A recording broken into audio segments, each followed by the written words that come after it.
एक राजा अपनी वीरता और सुशासन के लिए प्रसिद्ध था। एक बार वो अपने गुरु के साथ भ्रमण कर रहा था। राज्य की समृद्धि और खुशहाली देखकर उसके भीतर घमंड के भाव आने लगे और वो मन ही मन सोचने लगा, सचमुच मैं एक महान राजा हूँ। मैं कितने अच्छे से अपनी प्रजा का देखभाल करता हूँ। गुरु सर्वज्ञानी थे। वे तुरंत ही अपने शिष्य के भावों को समझ गए और तत्काल उसे सुधारने का निर्णय लिया। रास्ते में ही एक बड़ा सा पत्थर पड़ा था। गुरुजी ने सैनिकों को उसे तोड़ने का निर्देश दिया। जैसे ही सैनिकों ने पत्थर के 2 टुकड़े किए, एक अविश्वसनीय दृश्य दिखा।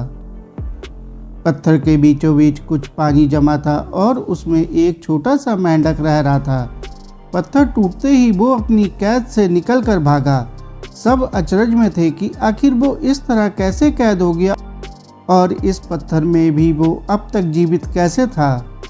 अब गुरुजी राजा की तरफ पलटे और पूछा, अगर आप ऐसा सोचते हैं कि आप इस राज्य में हर किसी का ध्यान रख रहे हैं, सबको पाल पोस रहे हैं, तो बताइए पत्थरों के बीच फंसे उस मेंढक का ध्यान कौन रख रहा था? बताइए कौन है इस मेंढक का रखवाला?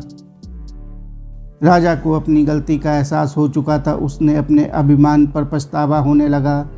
गुरु की कृपा से वह जान चुका था कि वो ईश्वर ही है जिसने हर एक जीव को बनाया और वही है जो सबका ध्यान रखता है।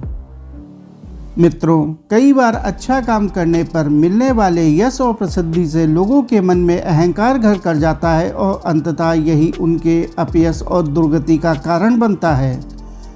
अतः हमें ध्यान रखना चाहिए कि हम चाहे इस जीवन में किसी भी मुकाम पर पहुंच जाएं, कभी घमंड न करें और सदा अपने अर्थपूर्ण जीवन के लिए उस सर्वशक्तिमान ईश्वर के कृतज्ञ रहें। आप चाहे किसी भी समाज से हों, अगर आप अपने समाज की किसी उभरते हुए व्यक्तित्व से जलते हो या उसकी निंदा करते हो तो आप निश्चित रूप से उस समाज के लिए कलंक हो। साथियों, आपको यह कहानी कैसी लगी कमेंट करके जरूर बताएं। कहानी अच्छी लगी हो तो कहानी को लाइक और चैनल को सब्सक्राइब कर लें। धन्यवाद।